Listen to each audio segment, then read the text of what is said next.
Pace vouă! Și bucuria să fie de partea noastră și de partea celor, mai ales care se botează astăzi. Amin.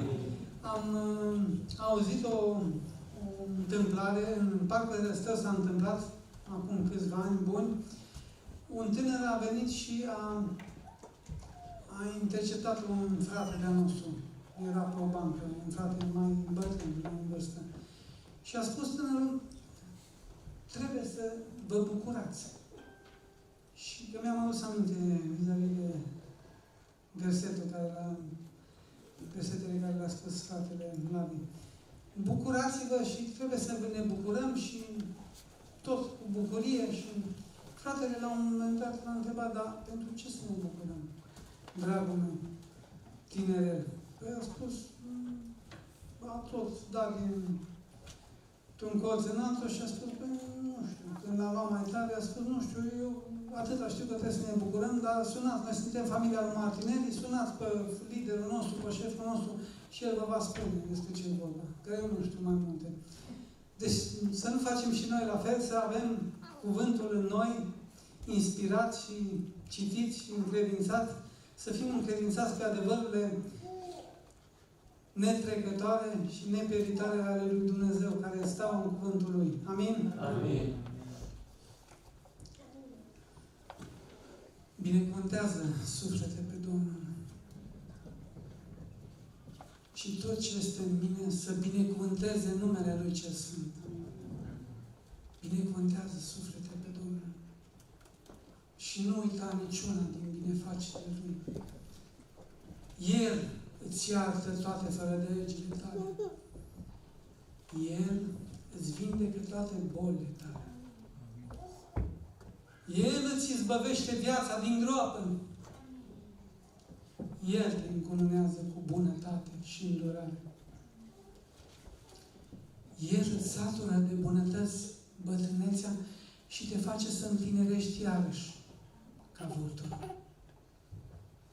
Domnul face judecată și dreptate tuturor celor asupriți. El și-a arătat căile sale lui Moise și lucrările sale copiilor lui Israel. Domnul este îndurător și milostiv, îndelung răbdător și bogat în bunătate. El nu se ceartă fără încetare și nu ține mânia pe vecie.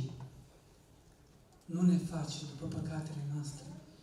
Nu ne pedepsește după fără de legile noastre, ci cât sunt de sus cerurile față de pământ, atât este de mare bunătatea Lui pentru cei ce se tem de El.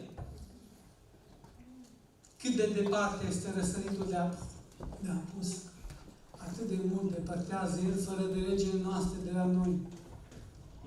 Cum se îndură un tată de copiii Lui, așa se îndură Domnul de cei ce se tem de El. Căci El știe din ce suntem făcuți. Și aduce aminte că suntem țărâni. Omul, zilele lui sunt ca iarba și înflorește ca floarea de pe câmp. Când trece un vânt peste ea, nu mai este. Și locul pe care îl cuprindea, nu o cunoaște. Dar bunătatea Domnului ține în veci pentru cei ce se tem de El. Și îndurarea Lui pentru copiilor lor. Pentru cei ce păzesc legământul Lui și își aduc aminte de poruncile Lui ca să le împlinească. Domnul și-a așezat scaunul de domnie în cer și domnia Lui stăpânește peste tot. Binecuvântați pe Domnul, îngerii Lui, care sunteți tari în putere, care împliniți poruncile Lui și care ascultați de glasul cuvântului Lui. Binecuvântați pe Domnul toate oștirile Lui, robii Lui, care faceți voia Lui. Binecuvântați pe Domnul toate lucrările stăpânirii Lui, în toate locurile. Binecuvântează suflete pe Domnul. În ceea ce privește sufletul meu, va binecuvânta în veci pururea pe Domnul. Amin.